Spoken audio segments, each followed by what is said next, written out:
Well, at the age of 4, I had a very serious road accident. And I ended up in hospital actually for a year. I was so badly smashed up. And of course, after that, I became very protected by my parents because they didn't want me to have another accident. Also, when I started going to school at the age of 6, I wasn't allowed to get involved in some of the rougher sports that young children like to get involved in, because they were so afraid that I was going to break my bones again. And so I drifted naturally into music and art. And for a long time in my younger years, I wasn't sure whether I wanted to make music a career or art a career.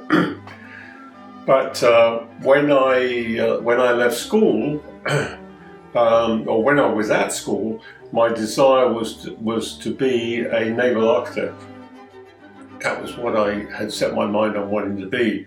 But I very quickly realized that my mathematical skills were nowhere near to the requirements of the day, because we didn't have computers in those days. So you had to be able to do a higher calculus in your head, sort of thing, you know. Anyway, and so I drifted into art, and I was always painting when I was young, just always. So that was really my early inspiration. But also, I had an uncle who was I was very close to my Uncle Jack. He had served in the First and Second World Wars, and I absolutely loved him to bits, and he was a great influence on me. And in fact, it was through him that I actually went into the Royal Navy eventually. But because of that, the influence of living in Poole, which was a big yachting centre, huge yachting centre.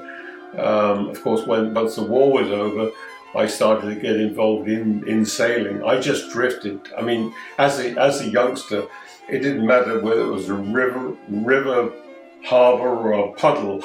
I was just naturally attracted to water. And then I got into model yachting, building with my father. We built model racing yachts, which we actually raced, and which was, you know, because this was at a time when we still access to getting out onto the water was still a bit restricted after the war.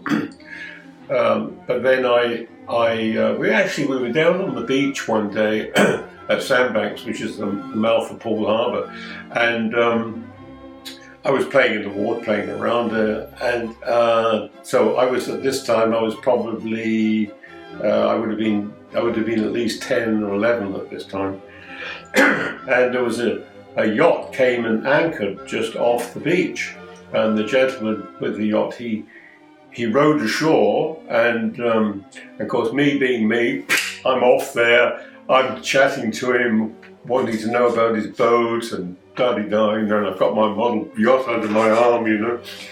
And we struck up a great conversation. He said, if your parents would let you, he said, when the tide turns, I'm going to be going into the harbour, and I'm going up to Poole Quay, and if your parents would let you, he said, you can come with me on the boat. I was there like a dirty shirt. Anyway, my parents gave me permission, and they were waiting on the quay for when we arrived.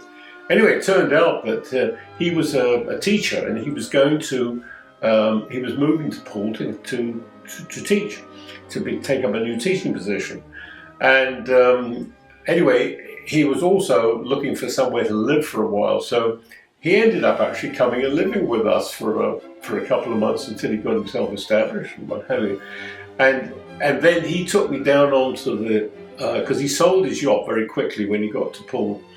And anyway, he took me out on the lake in Poole Park, where we had a lot of boats that you could hire, including sailboats. And they had a lot of 14 and 18 foot sailboats there. And he taught me to sail on that lake, which was just great, you know. So that was my early experience. And of course, you know, at the same time, of course, I'm painting. Well, what am I painting? my greatest love, the water.